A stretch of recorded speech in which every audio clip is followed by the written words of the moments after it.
열왕기하 15장 13절에서 26절 하나님의 말씀입니다. 제가 읽겠습니다. 유다 왕 우시야 제39년에 야베스의 아들 살룸이 사마리아에서 왕이 되어 한 달 동안 다스리니라. 아디의 아들 므나헴이 디르사에서부터 사마리아로 올라가서 야베스의 아들 살룸을 거기에서 쳐 죽이고 대신하여 왕이 되니라. 살룸의 남은 사적과 그가 반역한 일은 이스라엘 왕 역대 지략에 기록되니라.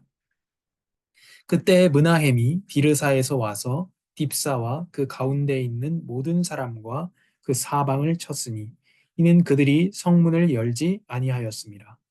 그러므로 그들이 그곳을 치고 그 가운데에 아이 벤 분열을 갈랐더라.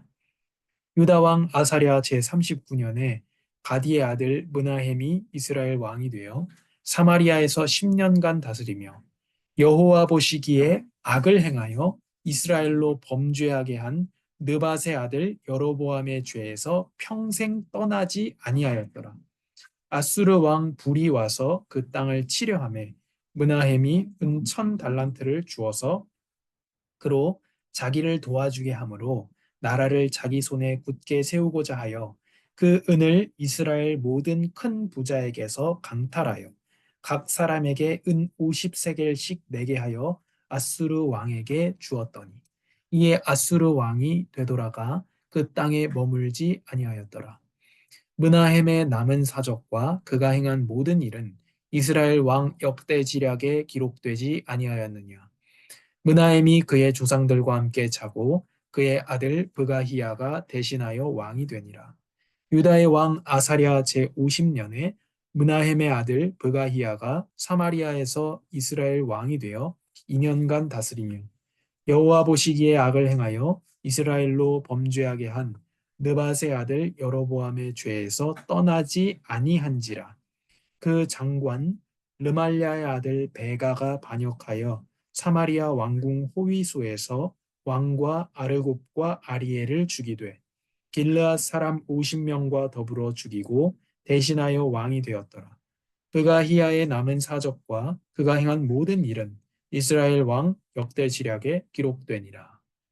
아멘. 하나님 감사합니다. 성령께서 우리 영혼과 마음과 생각 가운데 빛을 비추사 하나님의 말씀을 알게 하여 주시기를 원합니다. 우리가 하나님의 말씀을 알고 하나님의 말씀을 따라가고 말씀 안에 머물며 말씀을 전하는 자들이 될 수 있도록 역사하여 주시옵소서. 감사합니다. 예수님의 이름으로 기도합니다. 아멘. 오늘 제목이 죄의 반복입니다. 지금 우리의 희망은 어디에 있는가? 열왕기하 말씀을 보고 있습니다. 희망이 없는 상황이고 이스라엘은 계속해서 유다에서는 중간중간 좋은 왕들이 나오고 북이스라엘에서는 중간중간 중요한 선지자들이 나오지만 북이스라엘과 남유다 모두가 지금 내리막길을 걸어가고 있습니다. 그 내리막길은 죄악으로 인한 것이고 외부적인 것이 아니라 이스라엘의 죄악 때문에 하나님께서 외부인들에게 이스라엘을 넘겨주시는 그런 상황입니다. 그 중에 오늘 살룸이 왕이 돼서 한 달 동안 다스립니다. 그런데 므나헴이라는 사람이 반역을 일으킵니다. 이스라엘이죠. 북쪽 이스라엘입니다. 이스라엘에서 반역을 일으키는데 성문을 열어주지 않습니다. 그러자 아이 벤 부녀를 가르는 그러니까 임신한 임산부의 배를 갈라버리는 이런 악한 행동을 므나헴이라는 반역자가 하고 이 므나헴이 왕이 됩니다. 그러니까 남쪽 유다를 보면은 하나님께서 다윗에게 약속하신 대로 하나님은 신실하시고 약속을 지키시는 하나님이시거든요. 그래서 다윗에게 약속하신 대로 너의 가문에서 규가 떠나지 않게 하겠다. 그리고 실로가 오시기까지 너의 가문에서 규가 떠나지 않게 하겠다. 그 왕위가 너의 혈통을 통해서 이스라엘에서 이어질 것이라는 약속을 주셨죠. 너의 집안에 등불을 줄 것이다. 그 등불의 궁극적인 의미는 예수 그리스도죠. 그렇게 약속하셨기 때문에 유다에서는 왕이 바뀌는데 다윗의 혈통으로 바뀝니다. 그런데 북쪽 이스라엘에서는 옛날에 오므리 때부터 뭐 시므리, 오므리 막 그때부터 해서 계속 므나헴도 그렇고요. 왕족이 아닌 반역을 통해서 계속 되기 때문에 여로보암은 원래 다윗의 계통이 아니고 신하였잖아요. 그렇기 때문에 이 반역이 끊이지 않고 계속 되게 됩니다. 그래서 뭐 한 달 만에 왕이 바뀌고 이런 곳이 이스라엘입니다. 그리고 므나헴은 아이 벤 부녀를 그 임산부 배를 갈라버린 이런 악한 인간이죠. 사마리아에서 10년 동안 므나헴이 다스렸는데 여호와 보시기에 악을 행하여 이스라엘로 범죄하게 한 여로보암의 죄에서 평생 떠나지 않았다. 금송아지 우상을 만드는 거기에 숭배하게 만드는 죄에서 평생 안 떠났다는 겁니다. 금송아지 우상은 무엇입니까? 하나님을 나를 위해서 섬기는 것. 그것이 금송아지 우상입니다. 꽤 많은 교회라고 불리는 곳에서 행해지고 있는 거죠. 나를 위해서 하나님을 섬기는 것.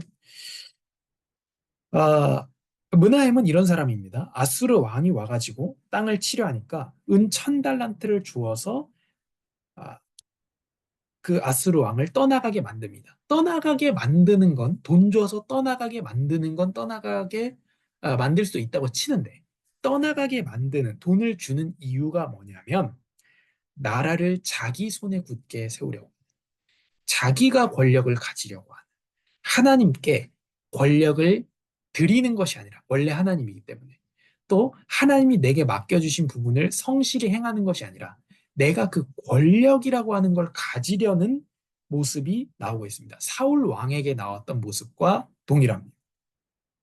그 돈 많은 사람들에게서 갈취합니다.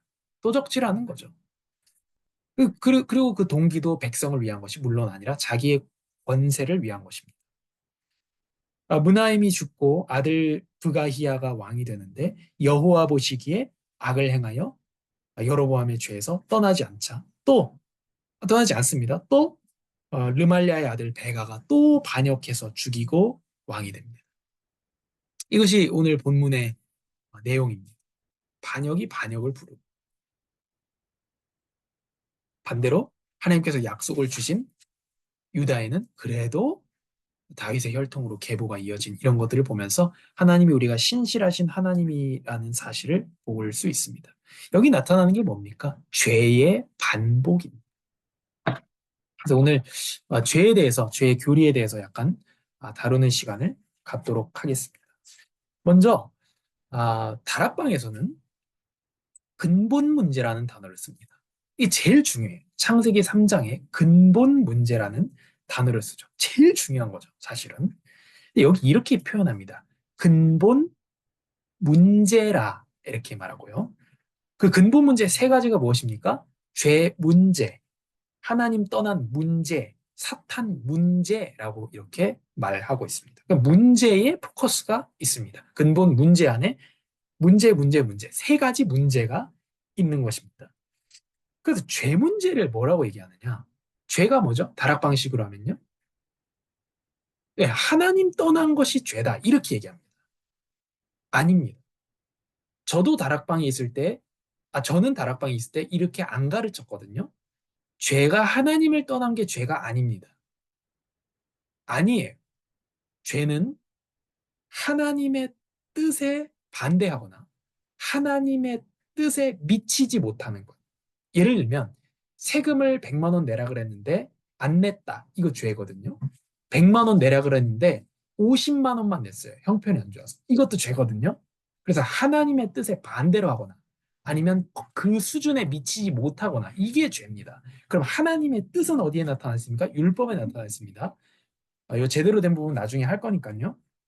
그래서 근본 문제 세 가지에 죄 문제라고 했어요. 그리고 하나님 떠난 문제라고 했습니다. 근데 죄가 하나님을 떠난 문제예요. 그럼 1번과 2번은 사실은 똑같은 얘기예요. 근데 이렇게 되면 안 돼요. 죄는 불법입니다. 단순해요. 불법이 죄예요. 그런데 1번과 2번을 섞어버립니다. 다락방에서. 죄 문제는 하나님 떠난 거고 또 하나님 떠난 문제가 있고 이렇게 섞어 놓은 다음에 이게 사단 때문이라고 얘기해요. 사단에게 속아서 그러니까 어떻게 됩니까? 죄 짓고 나서 목사들이 죄 짓고 나서도 나도 사람이라 사단에게 속았다 이렇게 나옵니다.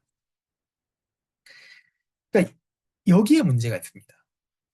그리고 하나님을 떠났다는 말 자체가 오류입니다. 왜 그러냐면 우리는 창세기 3장 읽어보세요. 하나님을 떠나지 않습니다. 하나님한테서 쫓겨납니다. 두루 도는 불칼을 만들어서 하나님께서 생명나무에 못 들어오게 막아요.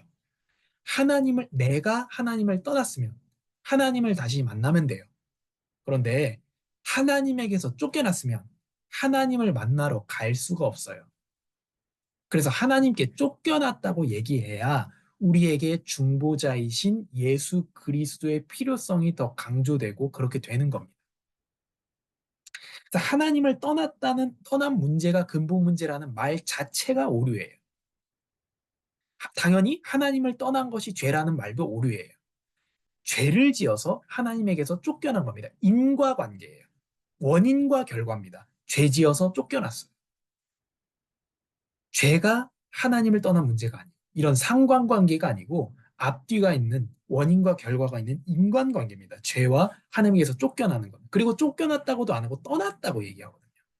떠났다고 얘기하면 내가 예수님 믿고 그냥 영접 기도 따라 외는 정도로 하나님 다시 만날 수 있는 거예요. 자, 보세요. 내 노력이 필요하다는 행위 구원을 말하는 게 아닙니다. 그냥 예수님 영접하는 기도 따라하면 돼요. 그럼 하나님 만날 수 있는 거예요. 이렇게 되는 게 문제라는 겁니다. 그리고 요 죄 문제와 하나님을 에게서 쫓겨난 문제죠. 정확히는 그러나 다락방에서는 떠났다고 틀리게 말하는 죄 문제와 하나님 떠난 문제를 비벼놓고 섞어버리고 사단에게로 넘깁니다. 이게 다락방 근본 문제의 오류입니다. 아, 왜 죄 문제를 심플해요? 죄를 불법이라고 얘기하면 간단해요. 법을 어기면 죄다. 간단합니다. 성경이 그래요. 요한일서 3장 이렇게 얘기합니다. 죄는 불법이다. 이러면 간단한데 왜 죄를 하나님 떠났다고 표현해야 돼요? 왜 그렇게 될까요? 왜 죄를 불법이라고 얘기하면 죄는 율법하고 묶여서 갑니다. 율법과 율법에 나타난 하나님의 의도에 반대하거나 예를 들면 간음하지 말라. 그러면 간음을 하거나 간음하는 생각을 하거나 아니면 간음하는 마음을 짓거나 아니면 아, 반만 간음하거나 이런 미치지 못하거나 아니면 반대되는 것. 이 법이 있는데 율법이 있는데 그걸 지키지 못하는 것, 반대로 하는 것이 불법이고 그게 죄예요. 거기에 나타난 하나님의 뜻, 하나님의 뜻은 율법에 나타나기 때문에 율법을 어기는 게 죄입니다. 근데 간단하거든요. 죄는 불법이다. 간단해요. 근데 왜 굳이 구태여 하나님 떠난 문제라고 죄를 얘기했을까요? 하나님 떠났다는 말도 틀린 거지만 왜죠? 죄하고 율법을요 분리시켜야 되는 거예요. 다락방에서는. 왜? 나는 가늠해야 돼. 정당화시키는 거예요. 나는 가늠하고 있으니까. 그러려면 내가 여기서 죄책감도 없어지고 내가 성도들이 나중에 들통나더라도 나를 몰아내지 않는 방법은 뭐냐면 근본 문제에서 얘기하는 죄 문제. 죄가 문제인 건 맞거든요, 분명히. 근데 이 죄 문제를 하나님 떠난 문제라고 율법하고 연결해서 불법이 죄라고 얘기 안 하고 하나님 떠난 문제라고 섞어버리는 거. 그래서 죄하고 율법하고 분리시키는 겁니다. 그래야 내가 계속 십계명 하나님의 말씀 율법 범하면서 살 거 아니에요. 여기부터 다락방의 구원론이 잘못된 겁니다. 죄에 대해서 근본에 대해서 지금 잘못되어 있기 때문에 반드시 그 예수 그리스도 복음에 대해서 잘못될 수밖에 없는 거예요. 그리고 죄 문제 해결이라고 얘기합니다. 문제 해결이라고 얘기해요. 죄 용서함을 받다. 우리의 죄를 대신 속하기 위해서 예수 그리스도가 피를 흘렸다. 이쪽으로 가지 않고 예수님이 십자가에서 죽어서, 여기까지 얘기합니다. 십자가에서 죽어서 죄 문제를 해결했다고. 맞잖아요. 예수님이, 아, 이 죄 문제 해결이라는 거는 예수님이 죄 문제를 해결해 줬다는 느낌이 돼요. 근데 죄 문제를 예수님이 해결한 게 아니고, 물론 해결을 했지만, 해결했다는 표현을 쓰지 않습니다. 타교대에서는.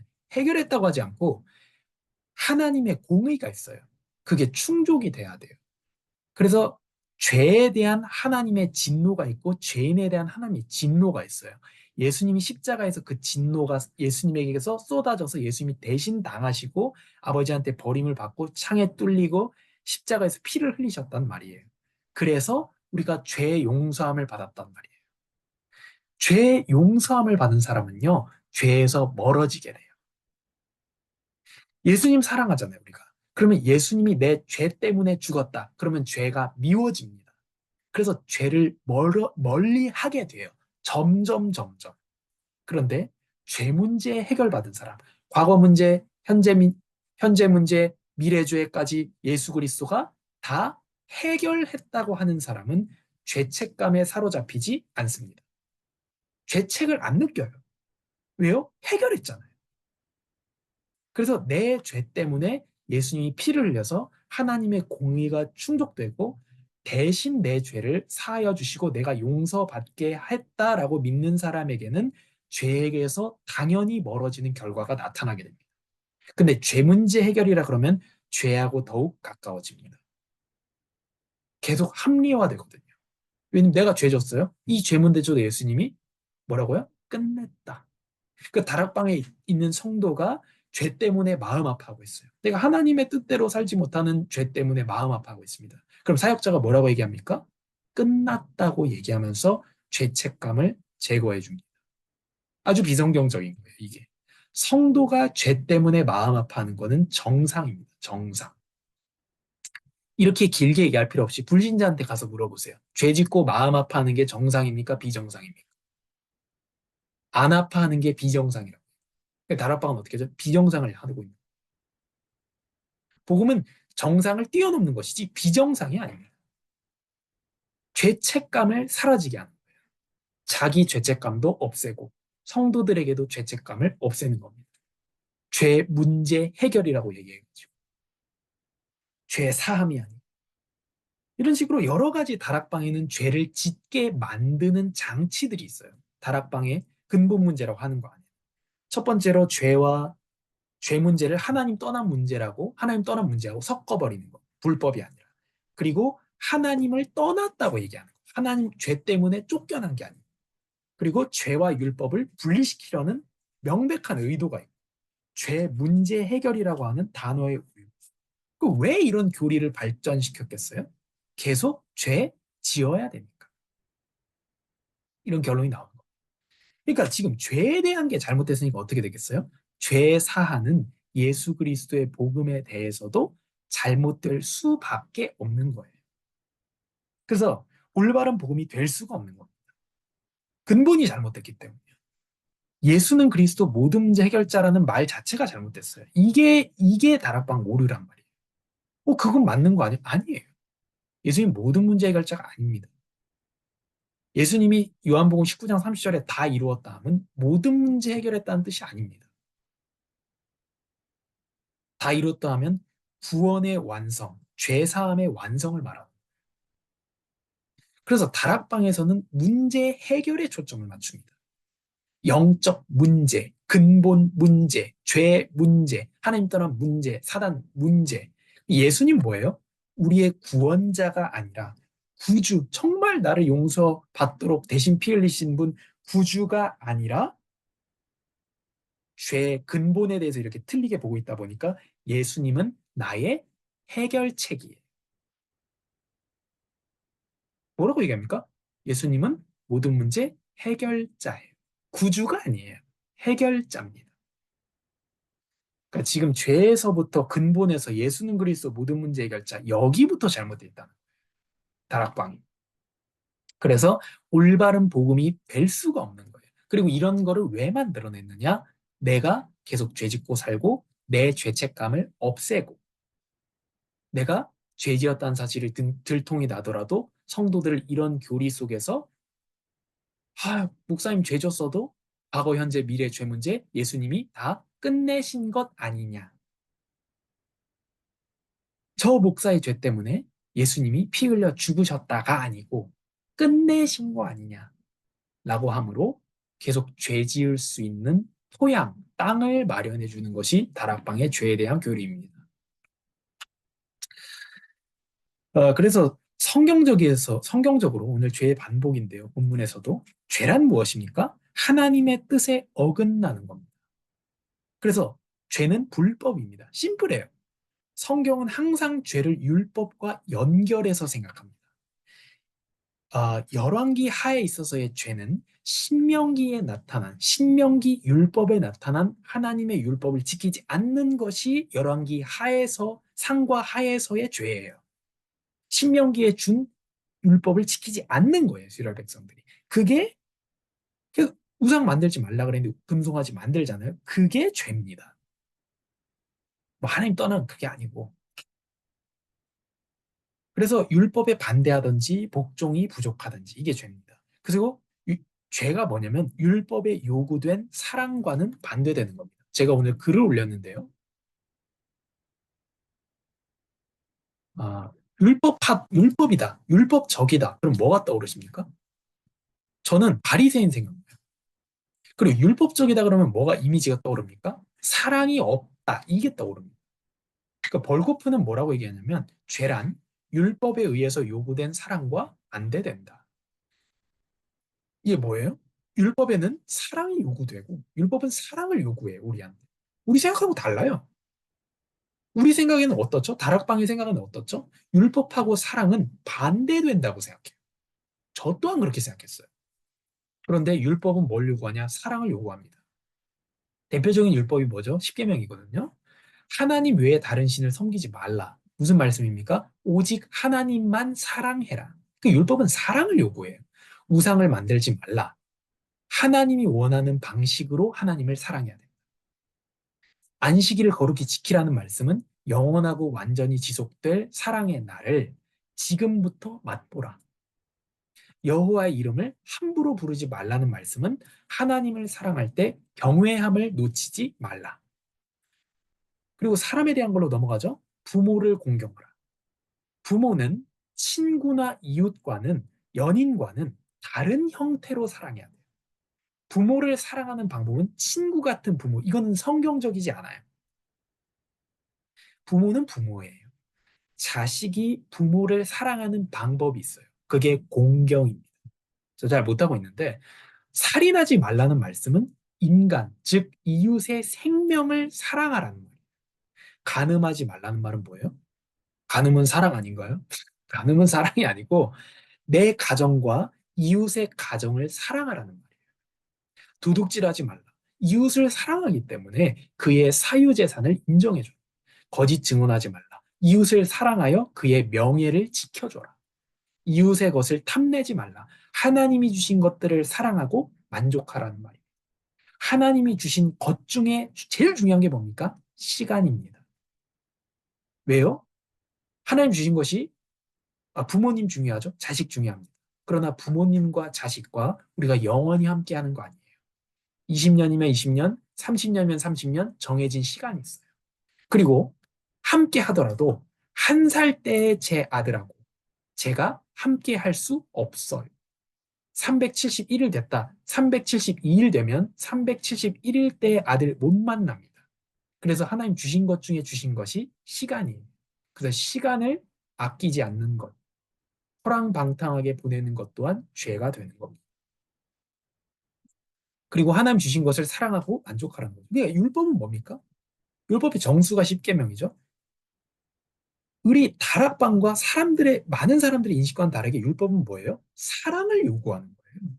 하나님을 사랑해라. 예수님이 마태복음 22장, 예수님이 22장 35, 40절에 이렇게 말씀하십니다.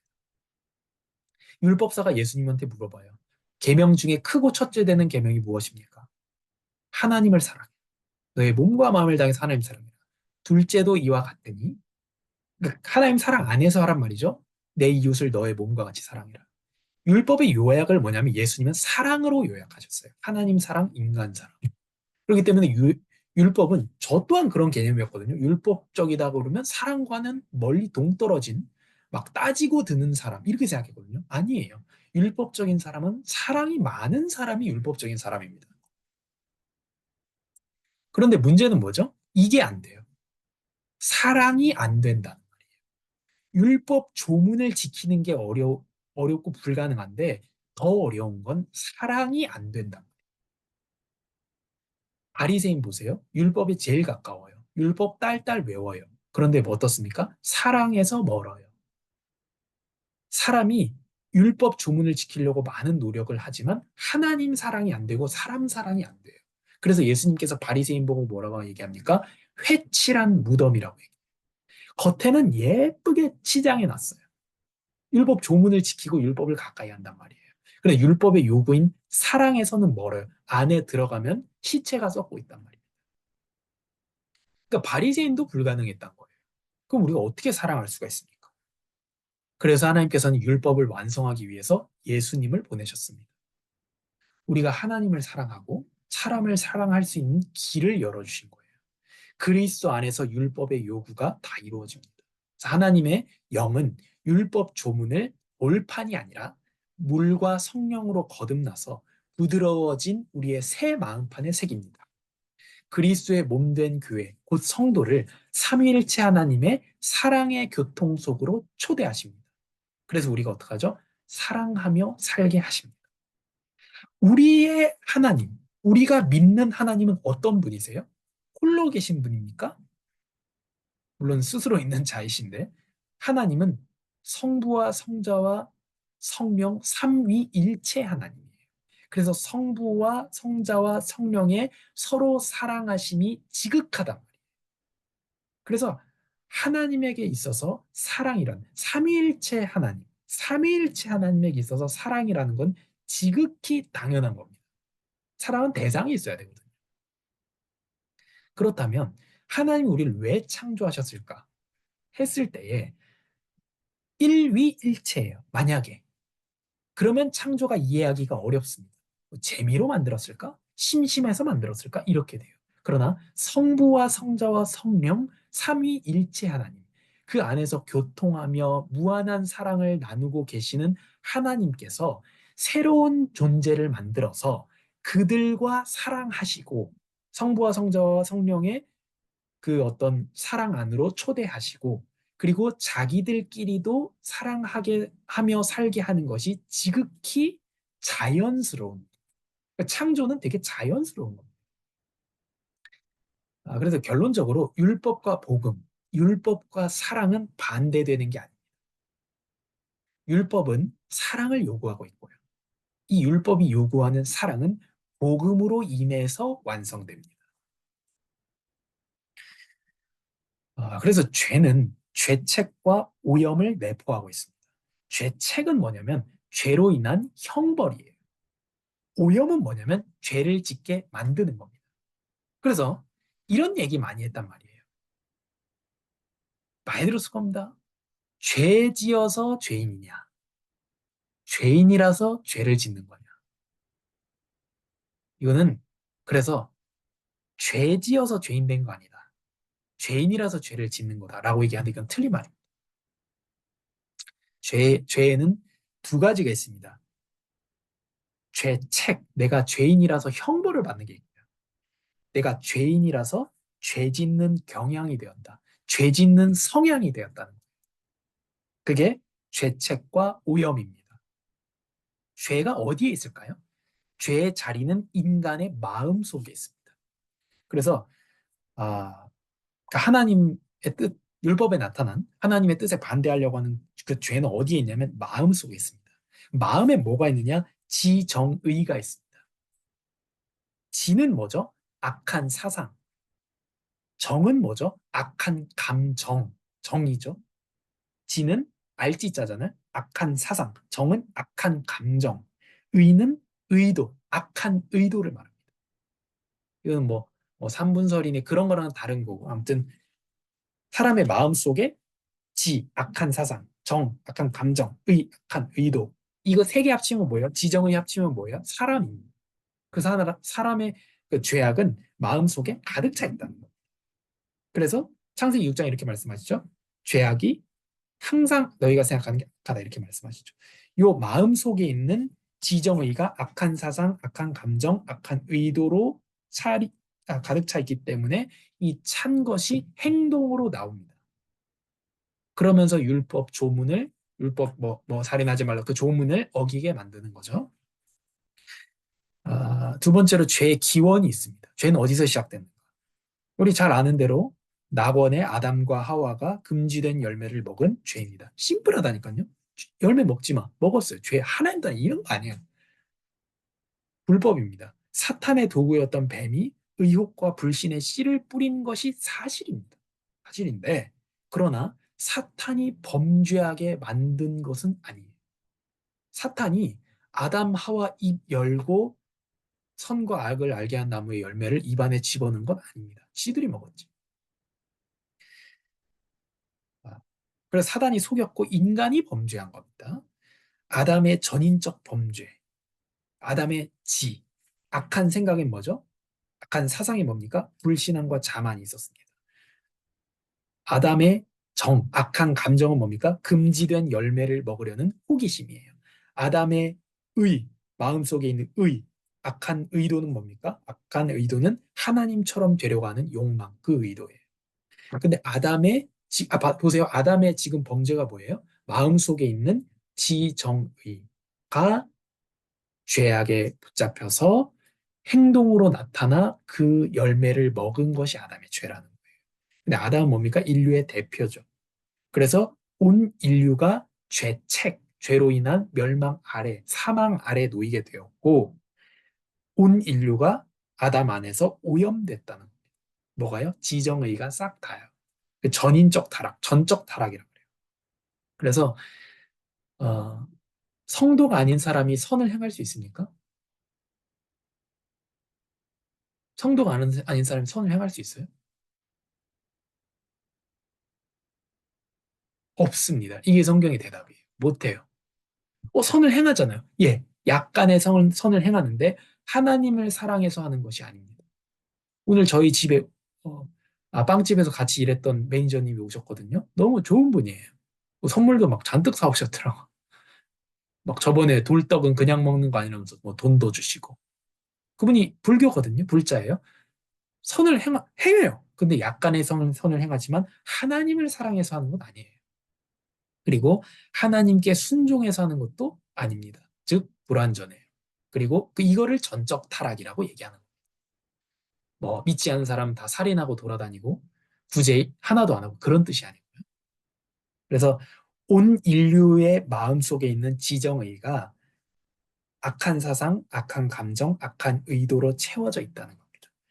그래서 창세기 6장 5절에 그의 마음으로 생각하는 모든 계획이 항상 악할 뿐임을 보시고. 그래서 우리가 이 죄에 대해서, 율법에 대해서, 우상숭배에 대해서는 조금 나중에 다루겠습니다만, 죄와 율법에 대해서, 이 관계에 대해서 정확히 알고 있어야 우리가 올바른 복음을 알 수 있습니다. 율법은 뭐죠? 보통 부정적으로 생각하고 있습니다. 율법에 대해서. 아닙니다. 율법은 사랑을 요구합니다. 그걸 못할 뿐. 사랑이 안 될 뿐. 그래서 율법 조문은 사실은 율법 조문도 요구하지만 간음하지 말라. 그건 분명히 간음하지 말라는 얘기거든요. 그것도 요구하지만 너의 가정과 너의 이웃의 가정을 사랑하라는 요구가 들어있거든요. 율법은 악한 것이 아닙니다. 그런데 그걸 못해요. 그래서 그 사랑을 완성하는 예수 그리스도. 아까 말씀드린 것처럼 사랑은 하나님에겐 지극히 당연한 겁니다. 삼위일체시기 때문에. 독단적이고 폭력적인 하나님이 아니라는 거예요. 혼자 있는 하나님이 아니라는 겁니다. 아, 그래서 우리가 정말로 이 죄가 반복되고 있죠. 오늘 본문에서 죄가 반복되고 있습니다. 네, 오늘 아, 틀린 죄에 대한 거, 틀린 율법에 대한 관점 이런 거에 대해서 봤고요. 그리고 올바른 죄와 율법에 대한 것을 우리가 보게 됐습니다. 그래서 우리가 정말 죄와 율법에 대해서 바르게 알고 그래서 정말 문제 해결이 아니라 대속, 속량, 속전, 대신 피를 흘린. 그래서 하나님의 진노를 대신 받으시고. 그럼 우리가 어떻게 되겠어요? 죄가 밉다니까요. 성도가 죄가 밉고, 그리고 계속 죄를 짓는 내 모습이 마음이 아프고, 그게 정상이에요. 그래서 죄를 떠나게 되고, 그게 정상입니다. 이게 안 되기 때문에 30년 신앙생활에도 인격이 성장을 안 하는. 가라, 꺼져라, 이렇게 되는 거예요. 30년 신앙생활에도 목사가 돼서 목회를 30년을 넘게 해도 인격이 성장이 안 되는 겁니다. 왜요? 죄가 밉지가 않으니까. 왜? 난 죄 문제 해결 받았잖아요. 그렇게 이런 얘기 많이 하잖아요. 내가 뭐 옛날에 어렸을 때 훔쳤는데 그게 마음이 있었는데 이런 거 얘기하잖아요. 그러나 지금 그 죄책감이 하나도 없이 홀가분하다. 비정상입니다. 그게. 믿지 않은 사람한테 가서 물어보세요. 죄 짓고 도둑질하고 마음 아픈 게 정상인지 안 아픈 게 정상인지 가서 물어보세요. 이렇게 돼 있는 겁니다. 왜요? 계속 내가 죄 지어야 되니까. 그래서 바른 죄와 율법에 대해서 또 우리가 율법의 완성으로 오신 사랑, 율법의 요구인 사랑을 할 수 있도록 그런 존재로 우리를 만들어 주신 예수 그리스도의 은혜를 누린 한 주간이 되기를 바랍니다. 좋으신 아버지 하나님 은혜와 사랑에 감사합니다. 죄와 율법에 대해서 우리가 바르게 알도록 우리를 인도하여 주셔서 감사합니다. 계속 죄악이 반복되어져 가고 있는 이 세상 속에서 우리가 죄와 율법과 우상숭배 이런 것들에 대해서 성경이 말씀한 대로 알게 하시고 우리가 정말로 예수 그리스도의 그 대속의 은혜, 대신 진노를 당하심, 그분의 대신 피 흘리심을 생각하며 죄가 미워지고 죄를 떠나게 되고 마음 아파함으로 하나님께로 복음회로 늘 돌이키는 우리 온 가족 되게 하여 주시옵소서. 예수님의 이름으로 기도합니다. 아멘.